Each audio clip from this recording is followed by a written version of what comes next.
നബി സല്ലല്ലാഹു അലൈഹി വസല്ലമ പറഞ്ഞിരിക്കുന്നു, മൻ ഖാല, ആരെങ്കിലും പറഞ്ഞാൽ, ഹീന യുസ്ബിഹു, രാവിലെയായാൽ, വഹീന യുംസി, അതേപോലെ തന്നെ വൈകുന്നേരമായാലും എന്താണ് പറയേണ്ടത്?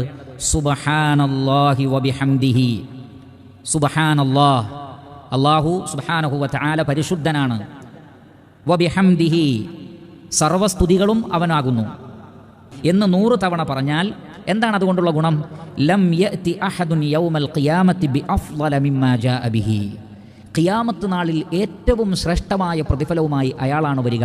വേറെ ആർക്കും അയാളെ മറികടക്കാൻ കഴിയില്ല. അതാണ് ശ്രേഷ്ഠതയിലും സ്വർഗത്തിൻ്റെ ഔന്നിത്യത്തിലും അയാളെ മറികടക്കാൻ ആർക്കും കഴിയില്ല. ആർക്കൊഴികെ? ഇല്ലാ അഹദുൻ ഖാല മിസ്ല മാ ഖാൽ, അതേപോലെ പറഞ്ഞ മറ്റൊരാളുണ്ടെങ്കിൽ രണ്ടാളും ഒരുമിച്ചായിരിക്കും. അല്ലെങ്കിൽ ഔ സാദ അലൈഹി, അതിനേക്കാൾ കൂടുതൽ പറഞ്ഞാൽ അവരുമായിരിക്കും. അപ്പോൾ 100ൽ മതിയാക്കണമെന്നില്ല, മിനിമം 100എങ്കിലും പറയുക.